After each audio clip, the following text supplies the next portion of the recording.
It might be God's mechanism. Okay, so how to build and practice. I know we've been here, so let's talk about this quickly. So we're going to say we have some distribution of degrees, and so we just make a whole bunch of these characters, and we say we have 30 of these and 12 of these and so on, right? And then we have a big soup of them, and we have to connect them up. And there are different ways to think about this, right? And you could say, well, let's just sort of choose nodes, like choose by nodes. But that's not going to work out well because you won't choose this one enough, right? So you really want to be in edge space, so we'll call these things stubs, and you want to choose a pair of stubs. So you randomly choose one, and then another one, and you just connect them up, right? So it's a little connecty game. And you do that until you've everyone's connected. So this is the randomly select stubs, not the nodes. You have to have an even number. It's not a problem. You just sort of mess with it. Of course, if you started with so you could start with a real one and you've snipped them all, right? So you start with a real one and you cut all the edges, so they're all now in stubs, break it all apart, and then randomly reassemble it. Okay. Yeah. Okay, so you may accidentally get, this one might be chosen and then this one, so you'll get a self connection. You could get loops, so that's a loop. You may get these two joining to these two, so that's a double connection and so on. So, and you may want that or not want that. So, and if you do, you can clean it up later on. And so these are problems. So, okay, we're just going to randomly rewire edges to clean these things up. So one reason is just to sort of get rid of these things, but there's a much better reason, which is to actually truly make a really random network that has a particular degree distribution. Okay, so we're going to take two edges that we find in the network, so we randomly find those, right? We just have a big edge list and we choose two of them at random. And then we look to make sure that they're not connecting the same nodes or anything.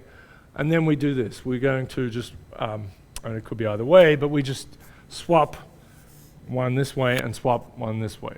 So what happens is, if you look at each node, its degree stays the same, right? This is still a degree 3 node. This is still a degree 4 node, 3 node, and 4. So we're not destroying that. You can think of these as little cycles, on, off, and we're just clocking them around.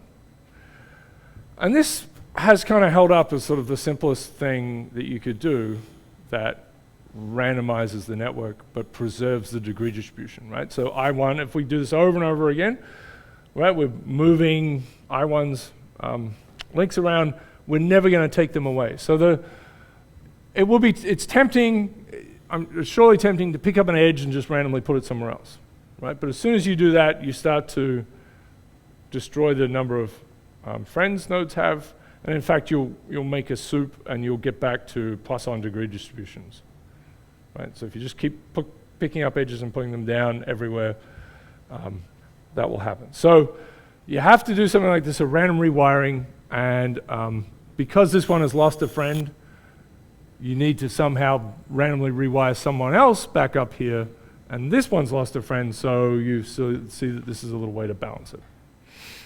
Right. So I remember I thought of this, and I was at Santa Fe with Duncan Watson. I said, what about this? And he said quite reasonably, he said, well, who knows, like it could like mess things up in some other way. And then we're like, yeah, probably. That's not good. And then a couple of years, that's stupid.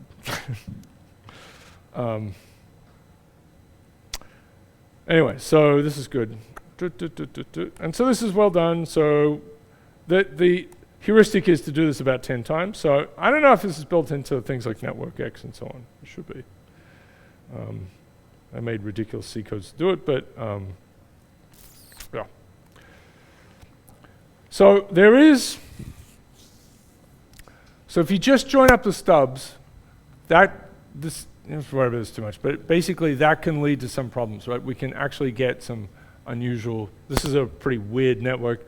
This is something where, 1, 2, 3, 4, 5, 6, 7, 8, 9, 10. So you've got two nodes that have 10 friends, and then all of these others have 2. And you're going to randomly reconfigure. These are labeled nodes, right? This will be node 1, 2, 3. They're all labeled. It's going to be quite easy to, as you sort of connect up stubs, it's going to be easy to make this one and harder to generate this one. And that's sort of this little example. And this is a paper, I think it just lives in the archive. I'm not sure if it was ever quite published, but it was a nicely done thing. You can see that there's sort of this one weird one doesn't appear as much as it should. This is a ridiculous method that's like too exhaustive. We're not going to worry about it. But the switching one is the one I just showed you. So what you do is you match up stubs, and then you do this. You do the switching algorithm. Now, if you've got a real network in front of you already, you don't have to cut it up, right? You just randomize the edges. So you can just use this method from it's Uri-Alan and so on, right? You can just use this method straight away. All right, so this is a very nice thing. So now you can take a real network and make a whole ensemble of, you can make 10,000 networks that all have the same degree distribution but are otherwise randomized, right? And that's a good game. So people have played this well. Okay, we don't have to worry about that.